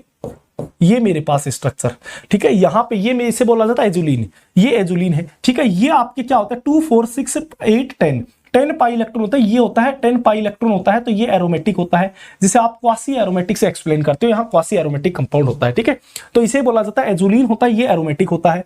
और एक मेरे पास यहाँ पे दोस्तों होता है नेप्थलीन, ठीक है, जो 10 पाई इलेक्ट्रॉन है। तो 10 पाई 2 4 6 8 10 यहां भी 10 पाई इलेक्ट्रॉन है, तो ये मेरे पास ये भी एरोमेटिक होता है। तो ये दोनों तो स्ट्रक्चर क्या होती है दोस्तों, एरोमेटिक होती है। और ये दोनों क्या होती है, पेंटावलिन और हेप्टावलिन, ये दोनों होती है एंटी एरोमेटिक। और ये मेरे पास एरोमेटिक, ये भी एरोमेटिक। ठीक है, अब यहां पे अगर मैं इनके अंदर, इन दोनों के अंदर जो मेरे पास पेंटावलिन और हेप्टावलिन है, इनके अंदर क्या डाल देता हूं, कोई मेटल डाल दिया, जैसे कोई भी मेटल डाल दिया मैंने, जैसे पोटेशियम डाल दिया, है ना, जैसे मैंने पोटेशियम डाल दिया, सोडियम डाल दिया, जो मैग्नीशियम जो आपका दिल करे वो डाल दिया। तो मेटल डालने का मतलब क्या होता है, यहां जितने इलेक्ट्रॉन है सबस्ट्रेट में, उससे 2 इलेक्ट्रॉन इंक्रीज हो जाएंगे, एक पाई बॉन्ड टूट जाएगा और उसकी जगह 2 नेगेटिव बन जाते हैं ना। तो यहां पे वही तो होता है, मैं डायरेक्टली समझा रहा हूं भाई, यहां एक्सप्लेन नहीं कर रहा हूं ना। तो यहां पे ये मैंने क्लास के अंदर भी करवाया हुआ है ना, यहां पे ये मैंने यहां पे नेगेटिव, एक पाई बॉन्ड को ब्रेक किया और 2 नेगेटिव बना दिए। तो यहां जितने इलेक्ट्रॉन होते हैं उससे 2 इलेक्ट्रॉन ज्यादा निकल जाते हैं प्रोडक्ट की तरफ, अगर मेटल डाल देते। तो यहां 2 4 6 8 10 पाई इलेक्ट्रॉन हो जाते हैं। ठीक है, तो ये मेरा एरोमेटिक हो जाएगा। सेम कहानी यहां पर भी हो जाएगी। अगर इसमें भी मेटल डाल देता हूं, अगर इसमें भी मेटल डाल देता हूं, तो यहां पर क्या हो जाएगा, आपके पास जैसे ही मेटल डाल दिया तो यहां 2 4 6 8 10 12, तो 12 हो जाएगा। तो ये 2 इलेक्ट्रॉन बढ़ जाएंगे भाई, 14 पाई इलेक्ट्रॉन हो जाएंगे। मेटल डालते क्या हो जाएंगे, 2, एक पाई बॉन्ड ब्रेक करो, उसकी जगह 2 नेगेटिव बना दीजिए। तो यहां पर क्या हो जाएंगे, 14 पाई इलेक्ट्रॉन हो जाएंगे। 14 पाई इलेक्ट्रॉन हो गया तो इसका मतलब ये भी एरोमेटिक। मतलब पेंटावलिन में या हेप्टावलिन में अगर कोई मेटल डाल देते हैं तो क्या हो जाता है भाई, एरोमेटिक बन जाता है। ठीक है, अगर मैं इन दोनों के अंदर कोई मेटल डाल दूंगा तो यहां पे ये क्या बन जाते हैं, यहां पे ये दोनों क्या बना देंगे भाई, नेगेटिव चार्ज। तो यहां 10 की जगह 12 हो जाएगा, यहां भी 10 की जगह 12 हो जाएगा, और ये क्या बन जाएंगे, एंटी एरोमेटिक बन जाएंगे। ठीक है, तो यहां पे इस चीज को थोड़ा ध्यान रखना है। इस चीज को थोड़ा ध्यान रखना है। तो ये एंटी एरोमेटिक होता है, ये अभी बताया नॉन एरोमेटिक होता है। ये मेरे पास 7 और यहाँ पे 7 और 5 की है, 7 और 5 के इन दोनों के कॉम्बिनेशन से एजुलिन हो गई 7 5 की, तो 7 5 की है तो ये क्या बनता है एजुलिन एरोमेटिक। ये मेरे पास देखिए हेप्टावलिन आ गया, ये हेप्टावलिन रहा तो ये क्या होता है एंटी एरोमेटिक होता है। यहाँ पे ये मेरे पास क्या होता है भाई, यहाँ पे अगर मैं इसका पाई बॉन्ड, देखिए इसका भी मैं कॉन्सेप्ट थोड़ा समझा देता हूं ना, यहां पे इसका भी कॉन्सेप्ट थोड़ा समझा देता हूं। अगर मेरे पास ये रिंग है और यहां पर अगर मेरे पास कोई भी एल्काइल ग्रुप है तो इस पाई बॉन्ड को आप ब्रेक करोगे, जैसे इस पाई बॉन्ड को ब्रेक करोगे तो यहां पे क्या बन जाता है भाई, एक तरफ पॉजिटिव बनाओगे एक तरफ नेगेटिव, पर यहां पे जैसे कोई भी पॉजिटिव और नेगेटिव पाई बॉन्ड ब्रेक होगा तो उस ब्रेक होने के लिए क्या चाहिए, हमें कोई ना कोई ड्राइंग फोर्स चाहिए, तो वो ड्राइंग फोर्स यहां पे अवेलेबल नहीं होता है, इसलिए यहां पे पाई बॉन्ड ब्रेक ही नहीं हो पाता है। बट अगर इसकी जगह कोई ड्राइंग फोर्स लगा दिया जाए, जैसे कोई मीजोमेरिक वाला, जैसे यहां पे OMe लगा दिया, तो ये प्लस M क्या करेगा, यहां से इलेक्ट्रॉन यहां पहुंचाएगा और यहां से इलेक्ट्रॉन यहां, तो यहां पे क्या बना देगा भाई, इस रिंग को एरोमेटिक बना देता है, इस रिंग को क्या बना देगा, एरोमेटिक बना देगा। यहां पे ये मेरे पास पॉजिटिव और यहां नेगेटिव, तो यहां क्या हो गए 2 4 6 पाई इलेक्ट्रॉन हो गए, नेगेटिव पहुंच गए ना, तो ये आपका क्या बन जाता है, एरोमेटिक बन जाता है। अगर मैं इस 3 मेंबर में यहां पे जैसे ये मेरे पास है, तो यहां पे जैसे मैंने क्या कर दिया भाई, इसकी जगह मैंने यहां डबल बॉन्ड था, यहां पे मैंने कोई विड्रॉइंग ग्रुप जोड़ दिया है ना, और तुमसे कह दिया जाए कि बताइए यहां पे ये क्या होगा, एरोमेटिक होगा, एंटी एरोमेटिक, नॉन एरोमेटिक। तो आप क्या करोगे, यहां से ये इलेक्ट्रॉन यहां शिफ्ट करोगे, यहां से यहां पर अगर शिफ्ट किया तो बन क्या जाएगा भाई, यहां पे ये डबल बॉन्ड, ये O- और ये बन गया यहां पॉजिटिव, और इस रिंग के अंदर कितने हैं 2 पाई इलेक्ट्रॉन, 2 पाई इलेक्ट्रॉन है तो ये एरोमेटिक हो जाएगा। अगर मैं इसी रिंग में ही यहां देखिए ये -M लगा रहा था ना, ये -M, अगर इसी रिंग में ही मैं यहां पे विड्रॉइंग ग्रुप जोड़ देता हूं, ये लीजिए, तो ये भी अगर रेजोनेंस करेगा तो भाई यहां पे क्या हो जाएगा, ये मेरे पास यहां पे डबल बॉन्ड O- और ये मिथाइल और ये कैटायन, तो यहां 2+2, इस रिंग में कितने हो जाएंगे 2+2 4 पाई इलेक्ट्रॉन, तो ये मेरे पास यहां पे इससे यहां इस तरफ फॉरवर्ड होगा ही नहीं, ये फॉरवर्ड नहीं होगा, क्यों, क्योंकि एंटी एरोमेटिक बना रहा है तो ये एरोमेटिक नहीं होगा। तो इस तरह से आप मैनेज कर सकते हो। अगर +M या -M से क्या बनता है, एरोमेटिक बनता है, तो आप उसे एरोमेटिक का नाम दोगे, तो आप उसे क्या कहोगे दोस्तों, एरोमेटिक का नाम दे दोगे। क्लियर है बात, समझ में आ गई है। आगे बढ़ जाए तो यहां पे आपके सामने कितने में कौन कौन से कंपाउंड एरोमेटिक होगा, ये मेरे पास क्या होगा, नॉन एरोमेटिक है ना, एरोमेटिक नहीं है, कोई ड्राइंग फोर्स है ही नहीं, तो यहां नॉन एरोमेटिक। यहां मेरे पास 2 4 6 8 10, यहां पे ये क्या बन जाएगा, एरोमेटिक। ये मेरे पास यहां दोनों हाइड्रोजन का रिपल्सन मैंने अभी थोड़ी देर पहले समझाया था, तो ये क्या होता है, नॉन एरोमेटिक, क्योंकि प्लेनरिटी लॉस कर देता है। यहां पे 2 4 6 8 10 12 है और 14, यहां 14 पाई इलेक्ट्रॉन है, इस यहां 14 पाई इलेक्ट्रॉन है, तो ये एरोमेटिक होता है। यहां बीच वाले प्लेन, यहां पे ये आपकी पेरिफेरी बनती है, तो बीच वाले कार्बन इसके लिए कोई यहां पे रोल प्ले करते ही नहीं है, तो बीच वाले में चाहे sp3 या sp2 इससे कोई फर्क नहीं पड़ेगा। तो यहां पे आपका क्या हो जाएगा, 14 पाई इलेक्ट्रॉन हो गए, 14 पाई इलेक्ट्रॉन हो गए, तो ये क्या कहलाएगा, एरोमेटिक है। तो यहां पे ये आपका एरोमेटिक है, ये भी आपका एरोमेटिक है, ये भी आपका एरोमेटिक है, और कौन सा है, बस 3 ही है क्या, तो 3 आपके लिए यहां पे क्या हो जाएगा, करेक्ट आंसर हो जाएगा। 3 आपके लिए यहां पे क्या बन जाएंगे भाई, करेक्ट आंसर बन जाएंगे। क्या ये बात समझ में आ गई है? किसी को भी कोई प्रॉब्लम है तो बता दीजिए। सर होमो एरोमेटिक का कॉन्सेप्ट एक्सप्लेन कर दो। ओके मनीषा, मैं कर दूंगा, ठीक है, होमो एरोमेटिक का भी एक्सप्लेन कर देंगे, थोड़ी देर रुकना, फिर लास्ट में मुझे एक बार याद दिला देना, मैं एक्सप्लेन कर दूंगा, ठीक है मनीषा। लास्ट में जब 50 क्वेश्चन हो जाए तो उसके बाद मुझे एक बार याद दिला देना, मैं एक्सप्लेन कर दूंगा। हाइपर कॉन्जुगेशन बहुत ज्यादा स्टेबलाइज नहीं कर पाता है, ठीक है, हाइपर कॉन्जुगेशन जो होता है बहुत ही ज्यादा स्टेबलाइज नहीं कर पाता है, ठीक है, यहाँ पे हाइपर कॉन्जुगेशन बहुत ज्यादा स्टेबलाइज नहीं कर पाता, इसलिए ये आपको नॉन एरोमेटिक कंपाउंड की कैटेगरी में रखना है। +M से स्टेबलाइजेशन मिले या -M से मिले और पाई इलेक्ट्रॉन जो है वो फॉरेन रूल को फॉलो नहीं करे तो वो कंपाउंड एरोमेटिक होंगे, या तो +M से स्टेबलाइजेशन हो या -M से, और पाई इलेक्ट्रॉन जो है फॉरेन रूल को फॉलो नहीं करें तो वो क्या हो जाएंगे, यहां पे आपका क्या कहेंगे, आप उसको क्या कहोगे, वहां पे एरोमेटिक बोलोगे, ठीक है। ओके विनीता, क्लियर है, सारी बातें समझ में आ गई हैं। चलिए आगे बढ़ते हैं, नेक्स्ट केसेस की बात करते हैं। चलिए नेक्स्ट क्वेश्चन आपके सामने है, फटाफट सभी बच्चे आंसर करिए। इन what direction is dipole moment इन, यहां कैल्साइन, यहां इसमें बताना है भाई किसमें डायरेक्शन होगी, डायरेक्शन किस तरह का, ये आपके सामने क्वासी एरोमेटिक कंपाउंड दे रखा है। हाँ, 5th स्ट्रक्चर क्वासी नहीं थी भाई, वो 5th स्ट्रक्चर मैंने कहा आपका +M से स्टेबलाइजेशन मिले या फिर -M से, +M या -M से स्टेबलाइजेशन मिले तो ही आप उसे कहोगे यहां पे एरोमेटिक। और वो 4n+2 रूल को फॉलो करे, वहां पे +m या -m से स्टेबलाइज हो और 4n+2 रूल को अगर फॉलो करता है तो ही आप उसे एरोमेटिक का नाम दोगे। ठीक है, चलिए यहां पे बताइए क्या आंसर होगा। In what direction is the dipole moment in calcine में। तो यहां पे आपके पास देखिए, ये मेरे पास यहां पाई बॉन्ड आप ब्रेक करते क्वासी एरोमेटिक केस है, तो यहां पे हम कोशिश ये करते हैं कि दोनों रिंग हमारी एरोमेटिक बन जाए। इस पाई बॉन्ड को ब्रेक करते हैं और दोनों कोशिश ये करते हैं दोनों रिंग क्या बन जाए, एरोमेटिक बन जाए। तो इधर मेरा नेगेटिव और इधर पॉजिटिव, तो यहां पे क्या है, इसमें क्या है भाई 2 पाई इलेक्ट्रॉन है, इसमें मेरे पास क्या है यहाँ पे 6 पाई इलेक्ट्रॉन है। तो यहाँ पे इस साइड में नेगेटिव बनाता हूं, इस साइड में पॉजिटिव बनाता हूं, तो दोनों की दोनों रिंग क्या बन जाती है, एरोमेटिक बन जाती है। अगर इधर मैं नेगेटिव बना दूं इधर पॉजिटिव, तो दोनों ही रिंग एरोमेटिक नहीं बनेगी। तो मैं कैसे क्या कोशिश करता हूं, मेरी कोशिश यही रहती है कि भाई यहाँ पे दोनों रिंग एरोमेटिक बन जाए। तो दोनों रिंग बन रही है इधर नेगेटिव रखने से, तो हम यहाँ पे डाइपोल मोमेंट की डायरेक्शन किसकी तरफ होती है, नेगेटिव से पॉजिटिव की तरफ जाती है। तो ये डाइपोल मोमेंट की क्या हो जाएगी, डायरेक्शन हो जाएगी। भाई ये डायरेक्शन हो जाएगी तो आपके लिए करेक्ट आंसर क्या हो जाएगा, यहां से नेगेटिव से पॉजिटिव की तरफ, मतलब बी आपके लिए क्या हो जाएगा, करेक्ट आंसर हो जाएगा। यहां से इस साइड में जा रहा होगा ना, यहां से इस साइड में आपके लिए जा रहा होगा, तो बी जो होगा भाई बोथ रिंग एरोमेटिक कैसे बन जाएंगी, ए से कैसे बन जाएगा, ए का मतलब क्या हुआ, पॉजिटिव से नेगेटिव की तरफ जाना। यहां से मतलब इसका मतलब क्या हुआ कि यहां पॉजिटिव से नेगेटिव की तरफ जाना। भाई इस साइड से लेस इलेक्ट्रोन ना, मोर इलेक्ट्रोनेगेटिव से लेस इलेक्ट्रोनेगेटिव की तरफ जाते हैं ना, मोर इलेक्ट्रोनेगेटिव से लेस इलेक्ट्रोनेगेटिव की तरफ जाते हैं, मोर इलेक्ट्रोनेगेटिव से लेस इलेक्ट्रोनेगेटिव की तरफ जाते हैं।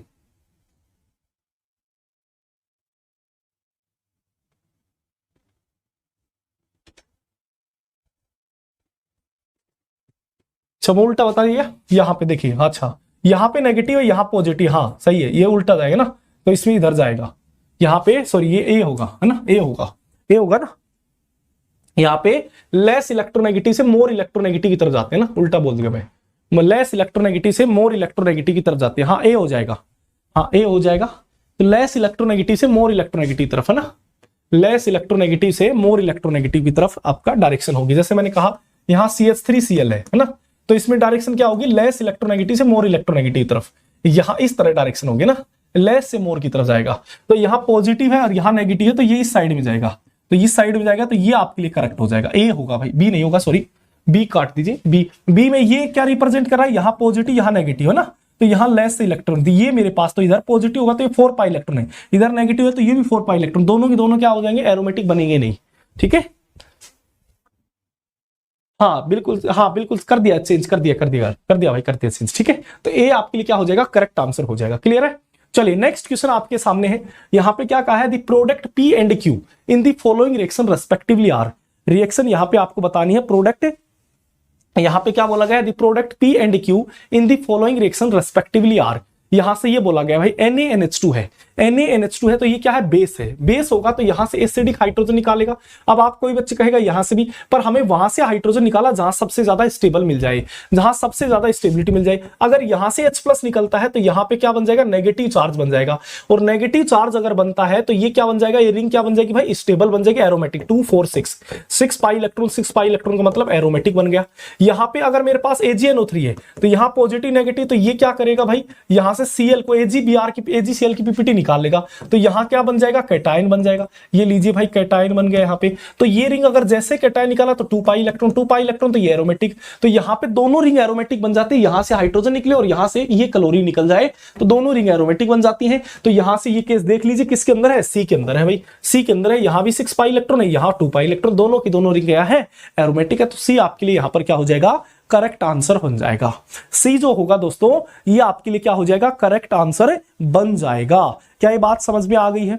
किसी को भी कोई प्रॉब्लम है तो पूछ लेंगे भाई। ठीक है, चलिए नेक्स्ट क्वेश्चन आपके सामने है। यहां पे भी कंपेयर करना है एसिडिटी एंड पीके वैल्यू। बहुत अच्छा क्वेश्चन है भाई, इसको कंपेयर करिए, सभी बच्चे आंसर करिए। फर्स्ट सेकंड थर्ड में एसिडिटी किसकी ज्यादा होगी और पीके वैल्यू किसकी होगी, 10 एक दूसरे के उल्टे होते हैं, है ना। यहां पे कंपेयर करके बता दीजिए भाई, मुझे कंपेयर करके बता दीजिए किसकी वैल्यू क्या होगी। Compare acidity and pK value. ये 3-4 शाम के 3-4 घंटे फिक्स कर लो भाई क्वेश्चन प्रैक्टिस के लिए। दिन में अपना रिवीजन करते रहो, दिन में रिवीजन, और रात को ये तो 3-4 घंटे इसको क्वेश्चन प्रैक्टिस के लिए फिक्स कर लो कि हर रोज अगर आप 45 दिन तक 45 डेज तक अगर क्वेश्चन आप प्रैक्टिस कर ली तो गारंटी की बात है भाई आपका यहाँ पे आप बहुत अच्छा कर सकते हो भाई, बहुत ज्यादा अच्छा कर सकते हो। अगर आप 40 डेज तक 40 डेज तक आप ना 45 डेज तक आप अगर रेगुलरली क्या करते हो, क्वेश्चन प्रैक्टिस करते हो तो ठीक है, इसको फिक्स कर लीजिए। आपको कैसे भी करके करना ही है क्वेश्चन प्रैक्टिस, इस चीज को ध्यान रखना है भाई, है ना, इस चीज को ध्यान रखना है।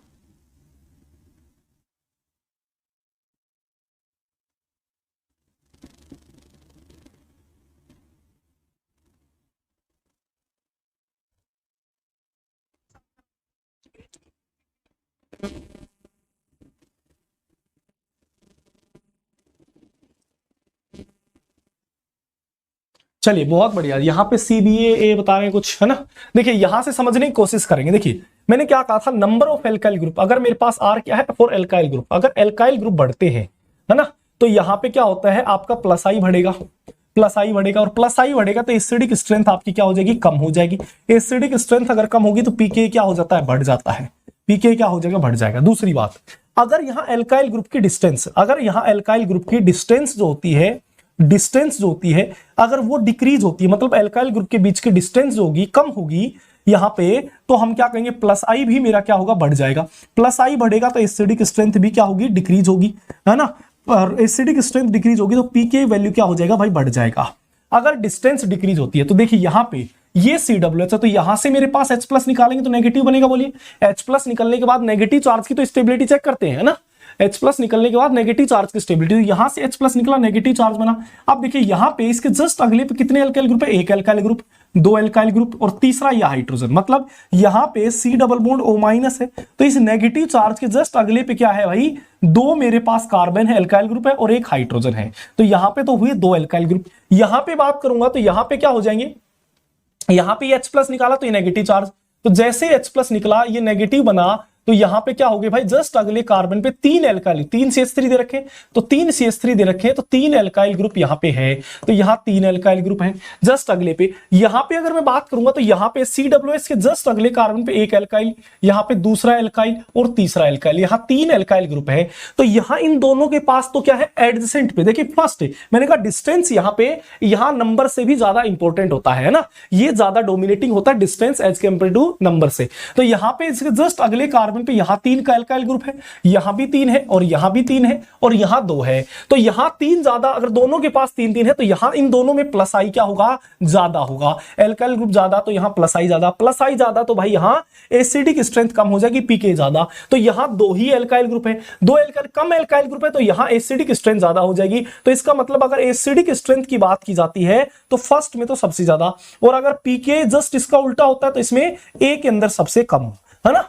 तो यहां पे अब इन दोनों में अगर कंपेयर करना है तो देखिए यहां पे कंपेयर करने के बाद इससे जस्ट अगले पे क्या क्या है, कार्बन, जस्ट अगले पे भी क्या है, एल्काइल ग्रुप है, इसके जस्ट अगले पे भी क्या है, एल्काइल ग्रुप है, यहां पे क्या है, कुछ नहीं, यहां पे जस्ट अगले पे क्या है, हाइड्रोजन है, मैंने कहा। तो इसका मतलब यहां पे आगे भी अगर कार्बन आ रहा है तो यहां पे और प्लस आई लग रहा है, और जितने एल्काइल ज्यादा एल्काइल ग्रुप है, यहां ज्यादा एल्काइल ग्रुप है तो प्लस आई ज्यादा, प्लस आई ज्यादा तो एसिडिक स्ट्रेंथ कम, एसिडिक स्ट्रेंथ कम तो पीके ज्यादा, तो यहां ए के बाद क्या कहोगे, सी कहोगे पीके में, और फिर सबसे लीस्ट क्या कहोगे, बी। यहां पे क्या हो जाएगा, ए के बाद कौन आ जाएगा भाई, यहां पे बी आ जाएगा, और बी के बाद यहां पे क्या आ जाएगा, सी आ जाएगा ना, यहां पे सी आ जाएगा। तो यहां सबसे ज्यादा तो आपके पास ना, सॉरी उल्टा लिख दिएगा, यहां पे सबसे ज्यादा क्या हो जाएगा भाई, यहां पे बी आ जाएगा, है ना, यहां पे बी हो जाएगा और फिर क्या हो जाएगा, सी हो जाएगा, यहां पे सी हो जाएगा, तो ये मेरे पास बन जाएगा यहां पे ए सबसे ज्यादा, फिर यहां पे प्लस आई यहां ज्यादा है तो एसिडिक स्ट्रेंथ यहां सबसे कम होगी, और बी में तो ए बी सी आपका एसिडिक स्ट्रेंथ का होगा, और सी बी ए क्या होगा भाई, यहां पे आपका यहां पीके का होगा। क्या ये बात समझ में आ गई है, बोलिए क्या ये बात समझ में आ गई भाई, आगे बढ़ जाऊं मैं, क्या ये बात समझ में आ गई है, आगे बढ़ जाऊं। चलिए नेक्स्ट क्वेश्चन आपके सामने है, यहां पे एक बोला गया है, यहां पे electrophilic nitration of the following compound follow the trend, यहां पे इलेक्ट्रोफिलिक नाइट्रेशन की दोस्तों बात की गई है।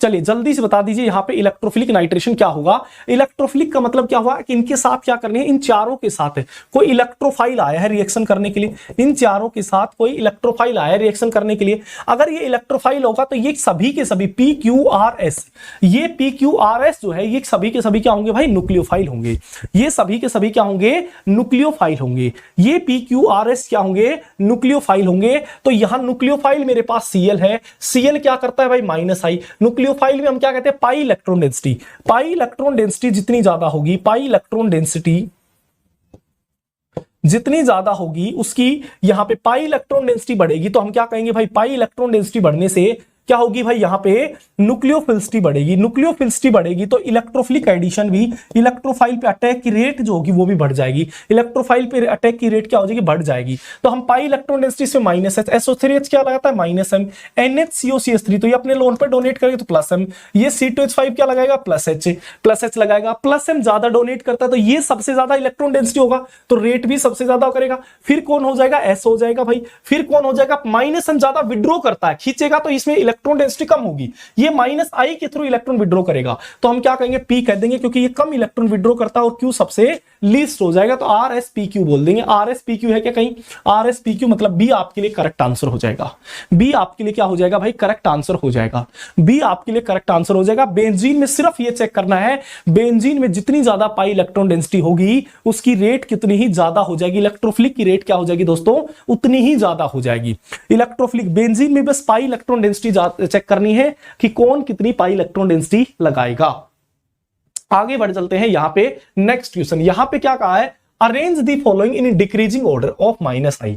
माइनस आई पावर चेक करनी है। माइनस आई में मैंने कहा जो जिस एटम के पास माइनस आई जो होता है वो डायरेक्टली प्रोपोर्शनल किसके होता है, इलेक्ट्रोनेगेटिविटी के होता है। माइनस आई जो होता है डायरेक्टली प्रोपोर्शनल किसके होता है, यहां इलेक्ट्रोनेगेटिविटी के होता है। तो इलेक्ट्रोनेगेटिविटी कैसे चेक करते हैं, मैंने कहा किसी एटम के ऊपर ए पॉजिटिव चार्ज होगा तो उसकी इलेक्ट्रोनेगेटिविटी ज्यादा होगी तो माइनस आई ज्यादा, न्यूट्रल होगा तो उसकी कम होगी, नेगेटिव होगा तो और कम हो जाएगी। ये माइनस आई का ऑर्डर होता है। यहां पे कैसे, तो यहां पे देखिए पॉजिटिव कंप्लीट पॉजिटिव चार्ज, यहां पे भी कंप्लीट पॉजिटिव चार्ज है।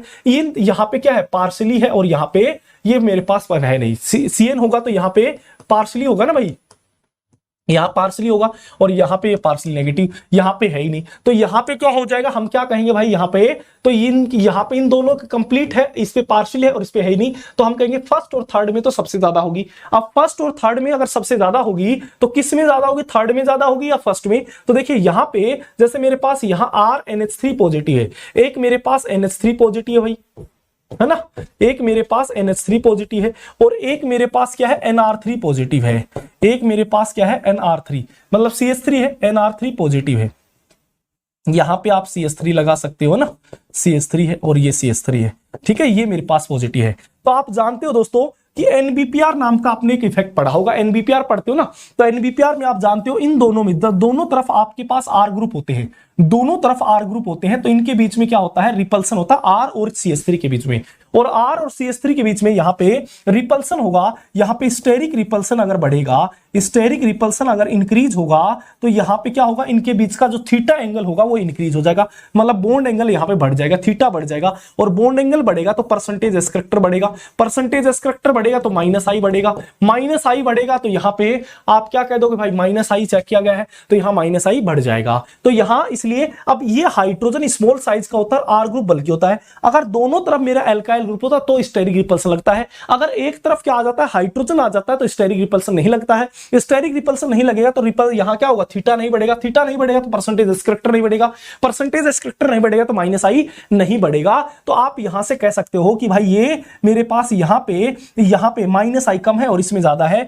तो R यहां इसमें सबसे थर्ड में सबसे ज्यादा, फिर फर्स्ट में हो जाएगा, फिर किसमें सेकंड में पार्शियली है और फोर्थ में यहां पे क्या है ही नहीं तो यहां पे ये आपका ऑर्डर हो जाएगा, न्यूट्रल है मतलब फोर्थ है ना, तो 3 1 2 4 मतलब ए आपके लिए करेक्ट आंसर हो जाएगा। ए जो होगा ये आपके लिए करेक्ट आंसर हो जाएगा। रजत क्या पूछना चाह रहा है भाई, रजत क्या पूछना चाह रहा है, रजत क्या पूछना चाह रहा है एक बार बता दीजिए भाई, रजत क्या पूछना चाह रहा है एक बार बता दीजिए। क्लियर है, बात समझ में आ गई है, ये बात बोले क्लियर हो गई है, आगे बढ़ जाऊं मैं। चलिए नेक्स्ट क्वेश्चन आपके सामने है। रजत एक बार वापस से पूछ लीजिए, चैट ऊपर चली गई है ना, तो एक बार वापस से पूछ लीजिए। यहाँ पे conjugation only due to pi bond participate in possible, यहाँ किसमें, यहाँ पे पाई बॉन्ड पार्टिसिपेट करते हैं तो यहाँ तो लोन पेयर कर रहा है भाई, यहाँ तो लोन पेयर कर रहा है, पाई बॉन्ड नहीं कर रहे, यहाँ भी लोन पेयर कर गया है, पाई बॉन्ड नहीं कर रहा, अकेले पाई बॉन्ड पूछा गया है, अकेले पाई बॉन्ड किसमें करते हैं, यहाँ पे ये लोकलाइज लोन पेयर है, ये लोकलाइज तो यहाँ से ओनली फॉर यहाँ पे पाई बॉन्ड पार्टिसिपेट करेंगे तो थर्ड करेक्ट हो जाएगा, ओनली थर्ड, बहुत सिंपल क्वेश्चन था ना, थर्ड हो जाएगा भाई, यहाँ पे ओनली थर्ड हो जाएगा, यहाँ पे ओनली थर्ड हो जाएगा, यहाँ पे ओनली पाई बॉन्ड पूछा गया है, पाई बॉन्ड पार्टिसिपेट किसमें करते हैं, ओनली फॉर पाई बॉन्ड के बारे में पूछा गया है। चलिए नेक्स्ट क्वेश्चन आपके सामने है, फटाफट बता दीजिए यहां से, ये क्वेश्चन का आंसर करिए भाई, नेक्स्ट क्वेश्चन आपके सामने है। सर कितने क्वेश्चन और बचे हैं भाई? ये 47 लिख रखा है यहाँ पे, तो लगभग 3 घटा दीजिए क्योंकि 2-3 पेज मैंने वो इंक्लूड कर दी थी। तो ये 43 या 44 है? 44 क्वेश्चन है ये क्वेश्चन नंबर 44 है ना? ये क्वेश्चन नंबर 44 है।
चलिए बताइए भाई, सभी बच्चे बोलिए यहाँ पे ए आंसर कर रहे हो ना? ए आंसर कर रहे हो?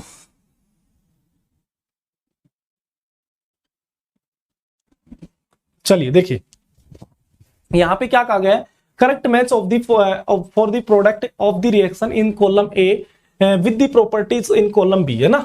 तो यहाँ पे देखिए ये मेरे पास 8 पाई इलेक्ट्रॉन है, मेटल डाल दिया। मैंने कहा मेटल जितने जो भी डालते हैं, अगर उसमें मेरे पास किसी भी कंपाउंड मेटल डालते हैं तो उससे जितने इलेक्ट्रॉन सबस्ट्रेट में होते हैं उससे 2 इलेक्ट्रॉन बढ़ा दिया करो। तो यहाँ 2 4 6 8 था, तो यहाँ क्या करोगे, प्रोडक्ट में 10 पाई इलेक्ट्रॉन, और 10 पाई इलेक्ट्रॉन हो गए तो एरोमेटिक बना दोगे।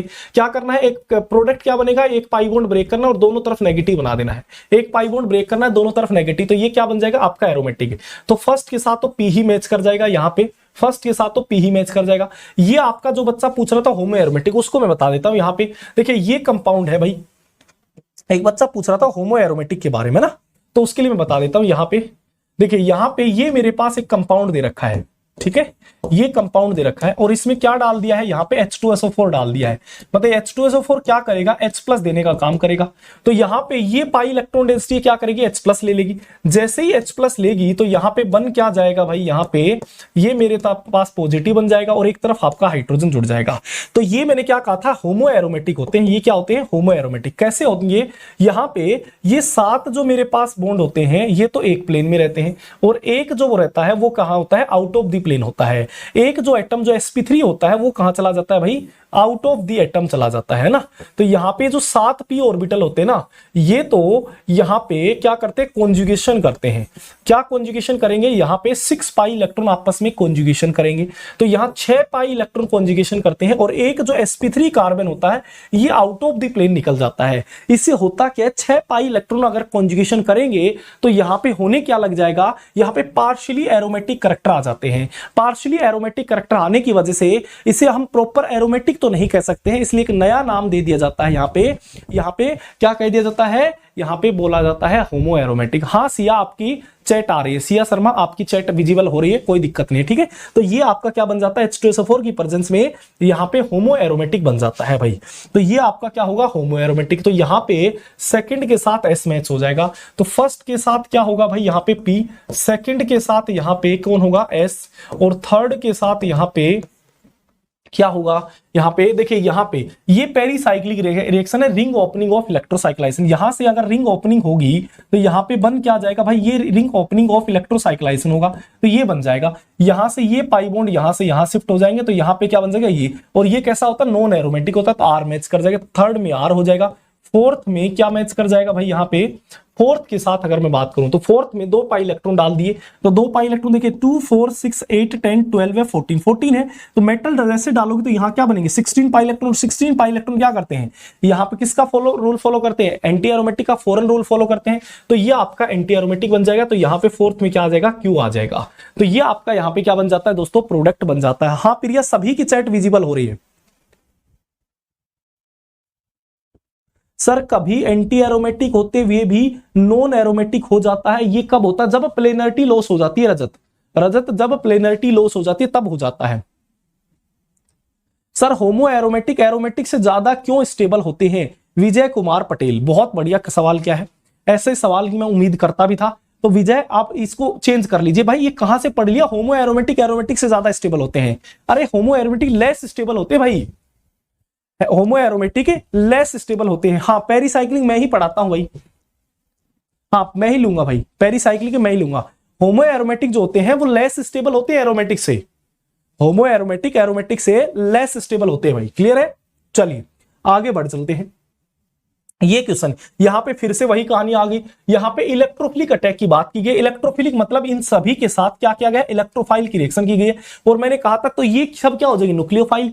न्यूक्लियोफाइल ये सभी न्यूक्लियोफाइल है, ये इलेक्ट्रोफाइल के ऊपर रिएक्शन करवाई गई है। तो अगर न्यूक्लियोफाइल है तो हम कहते हैं न्यूक्लियोफाइल के पास जितनी ज्यादा इलेक्ट्रॉन डेंसिटी होगी वो उतनी अच्छा अटैक करेगा, जितनी लेस इलेक्ट्रॉन डेंसिटी होगी उतनी स्लो अटैक करेगा, उतनी ही क्या करेगा, स्लो अटैक करेगा, उतनी ही स्लो अटैक करेगा। तो यहां पे देखिए कीटोन है, कीटोन का भी क्या लगता है माइनस एम, यहां पे एमाइड है, एमाइड का माइनस एम, यहां पे एस्टर है, यहां पे एस्टर का माइनस एम। माइनस एम का ऑर्डर क्या होता है भाई, माइनस एम का सबसे ज्यादा माइनस एम किसका होता है, कीटोन का होता है, फिर किसका होता है, एस्टर का होता है ना, फिर किसका होता है, एस्टर का होता है, और सबसे लीस्ट में किसका होगा, एमाइड का होगा, है ना, एमाइड का होता है। तो ये माइनस एम का ऑर्डर होता है। माइनस एम जिसका ज्यादा, माइनस एम ज्यादा, तो यहां इलेक्ट्रॉन डेंसिटी क्या हो जाएगी, पाई इलेक्ट्रॉन डेंसिटी आप कह सकते हो, पाई इलेक्ट्रॉन डेंसिटी क्या हो जाएगी, डिक्रीज हो जाएगी इन बेंजीन में। पाई इलेक्ट्रॉन डेंसिटी विड्रॉ कर लेगा ना ये, और विड्रॉ करेगा तो इस बेंजीन में क्या हो जाएगी, इलेक्ट्रॉन डेंसिटी कम हो जाएगी, तो इलेक्ट्रॉन डेंसिटी डिक्रीज हो जाएगी। इलेक्ट्रॉन डेंसिटी कम होगी तो न्यूक्लियोफिलिसिटी डिक्रीज होगी, न्यूक्लियोफिलिसिटी कम डिक्रीज होगी तो यहाँ पे आप क्या कह सकते हो, रेट ऑफ इलेक्ट्रोफिलिक अटैक जो होगा वो भी क्या हो जाएगा, डिक्रीज हो जाएगा। तो यहाँ पे माइनस एम बढ़ने से रेट क्या हो रही है, कम हो रही है। माइनस एम किसका था, कीटोन का, यहाँ पे कम किसका, एमाइड का। तो एमाइड का माइनस एम कम तो रेट सबसे ज्यादा, मतलब एमाइड वाले में सबसे ज्यादा, मतलब सेकंड वाले में सबसे ज्यादा होगी। तो यहाँ पे सबसे ज्यादा पूछा गया, सेकंड का सबसे ज्यादा, फिर किसकी हो जाएगी, यहाँ पे थर्ड वाले की होगी भाई, फिर सबसे लीस्ट किसकी हो जाएगी, फर्स्ट की। क्यों, क्योंकि उसका माइनस एम ज्यादा है, तो पाई इलेक्ट्रॉन डेंसिटी बेंजीन में क्या हो जाएगी, डिक्रीज हो जाएगी, ज्यादा विड्रॉ कर लेगा, इससे न्यूक्लियोफिलिसिटी डिक्रीज हो जाएगी, तो रेट क्या हो जाएगी, डिक्रीज हो जाएगी। क्या ये बात समझ में आ गई है, क्या ये बात बोलिए समझ में आ गई है। अगर ये बात समझ में आ गई तो नेक्स्ट क्वेश्चन आपके सामने है, फटाफट बोलिए भाई। Which one of the following statement is true about the following two anionic molecule. दो एनायनिक मॉलिक्यूल के लिए ट्रू स्टेटमेंट क्या होगी, ये आपको आंसर करना है। दो एनायनिक मॉलिक्यूल के लिए ट्रू स्टेटमेंट क्या होगी, ये आपको आंसर करना है। हाँ रिवीजन के बाद यहां से क्वेश्चन कर लो तो सफिशिएंट है। बिल्कुल भाई सफिशिएंट है, बिल्कुल मैंने कहा पूरा का पूरा टॉपिक कवर कर रखा है। आप यहां से आप खुद देख लीजिए जीओसी पढ़ के, और आपको खुद देख लीजिए ऐसा अगर एक सिंगल टॉपिक भी मिल जाए कि सर इससे रिलेटेड क्वेश्चन नहीं था इस 50 क्वेश्चन में, तो आप कह देना। हमने हर टाइप का क्वेश्चन उठाया है ताकि हर बच्चे का, हमने ये प्रॉमिस किया है भाई कि पूरे का पूरा टॉपिक का रिवीजन करवाएंगे, तो उसमें हर तरह का क्वेश्चन रहेगा, ठीक है। चलिए यहां पे क्या बोला गया है, विच ऑफ द, यहां पे which one of the following statement true about the following two anionic molecule. दो एनायनिक मॉलिक्यूल के बीच में यहां पे ट्रू स्टेटमेंट क्या रहेगी, ये आपको आंसर करना है भाई। यहां पे यह आंसर करना है। देखिए बेसिसिटी जो होती है वो मैंने आपको अगर याद हो, बेसिसिटी जो होती है,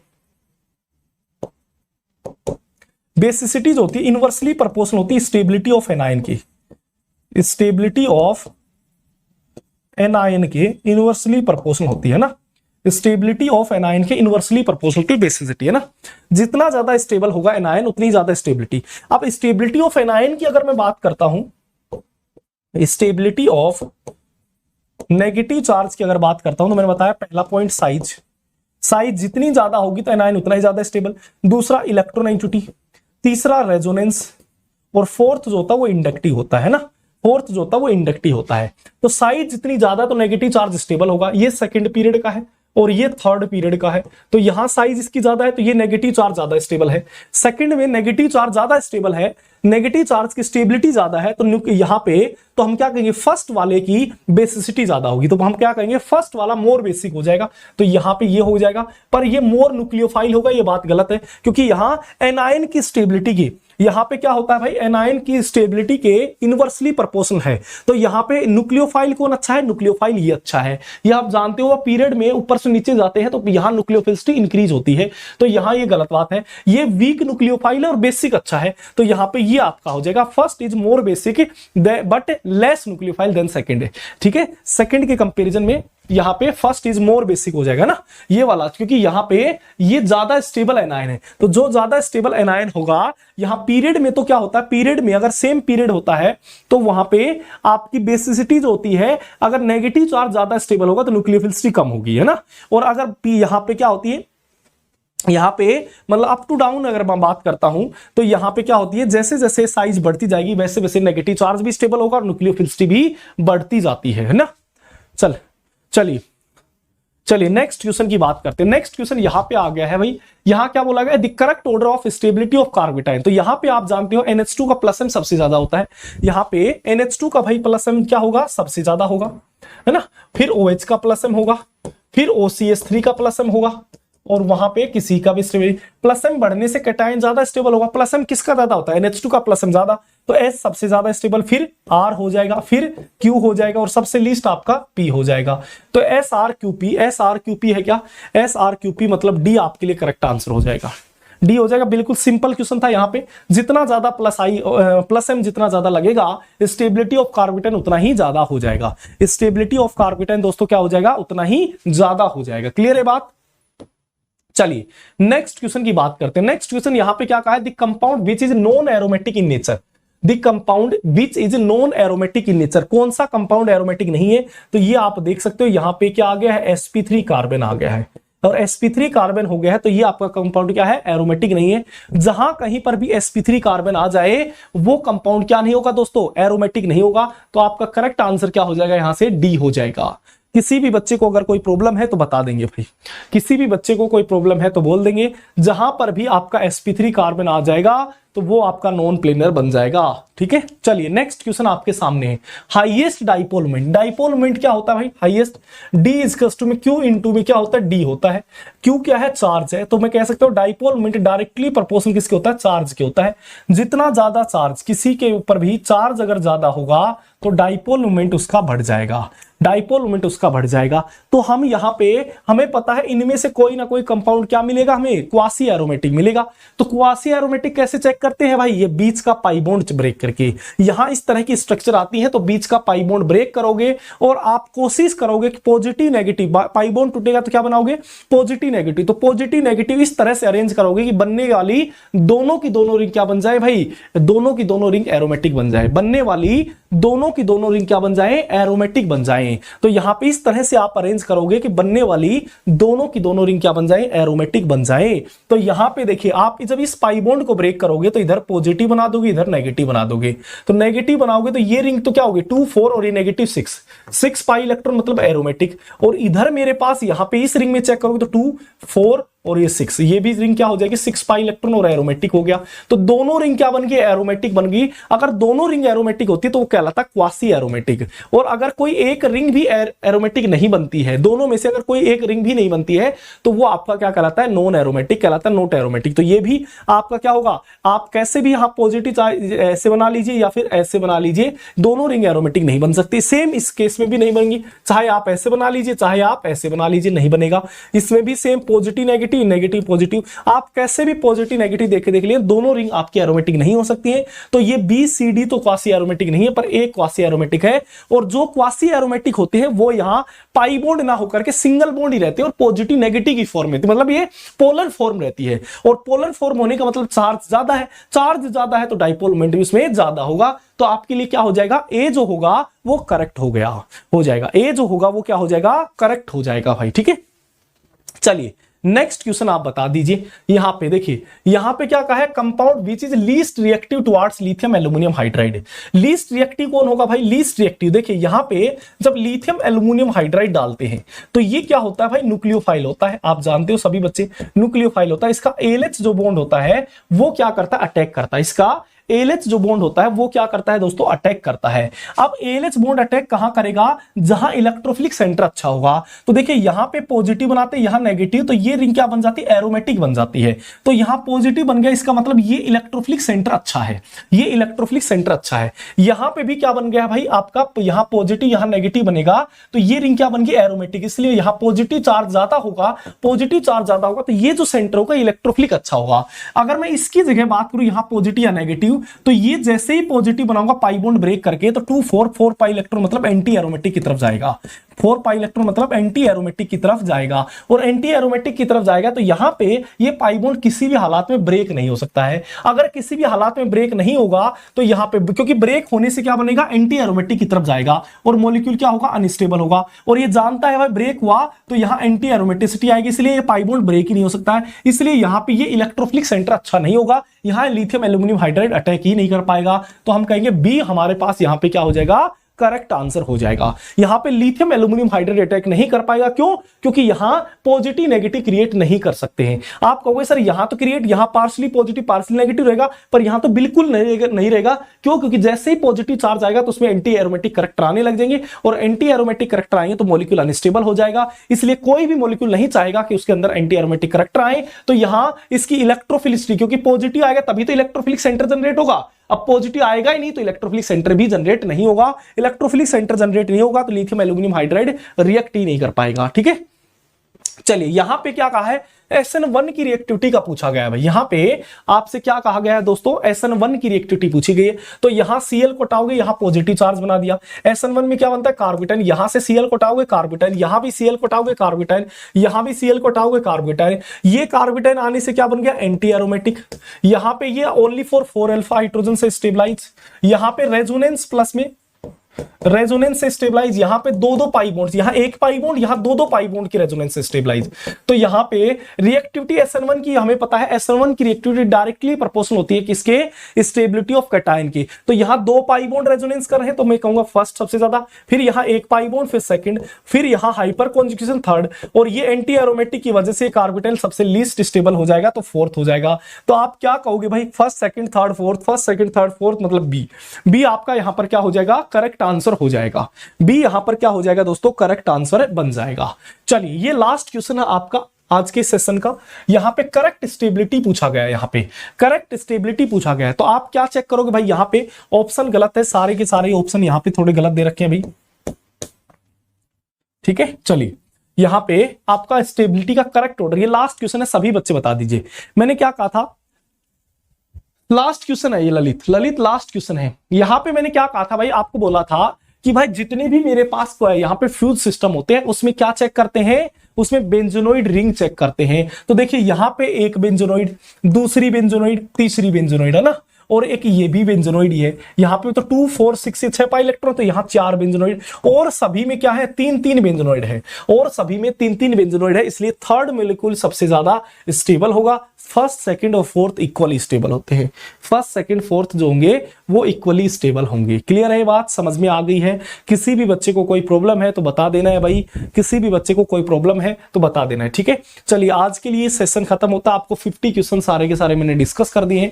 अगर किसी भी बच्चे को कोई प्रॉब्लम है तो बता सकते हो। मैंने कोशिश की है भाई कि जीओसी के हर टॉपिक से, हर कॉन्सेप्ट से क्वेश्चन आपके पास होना चाहिए, तो मैंने उसी तरह ही आपके क्वेश्चन अरेंज किए थे। आई होप आपको बहुत अच्छा लगा होगा और आगे भी सेशन में बहुत अच्छा लगेगा। ठीक है, लगभग रिएक्शन इंटरमीडिएट के भी मैंने बना लिए हैं क्वेश्चन, और आपको वो नेट और गेट के पॉइंट ऑफ व्यू से मोस्ट इंपॉर्टेंट क्वेश्चन है, तो उन क्वेश्चन को जरूर अटेम्प्ट करना। मैं अगली क्लास में जब लेके आऊंगा तो उसमें आपके लिए बहुत ज्यादा बेनिफिट होगा। ठीक है, ये बात आपको ध्यान रखनी है। ठीक है, चलिए दोस्तों मिलते हैं फिर नेक्स्ट क्लास के अंदर। थैंक यू सो मच, ऐसे पढ़ते रहे, मेहनत करते रहे और सदा आगे बढ़ते रहे। Good night everyone. ठीक है, चलिए हमारी थोड़ी सी कोशिश आपको हो सकता है आपको यहाँ पर कुछ अच्छा अचीव कर जाओ, आपका जो लक्ष्य है वो आपको मिल जाए, तो हमारी यही कोशिश रहेगी भाई, और आप भी अपनी तरफ से मेहनत करते रहे। ठीक है, चलिए thank you so much, thank you भाई, थैंक यू, है ना। और मैंने कोशिश यही की है भाई आपका एवरी सब टॉपिक कवर हो। ठीक है, और ये हर क्लास में ही मेरे कोशिश रहेगी, चाहे वो अमर सर की भी यही कोशिश रहेगी, अनूप सर की भी और प्रवीण सर की।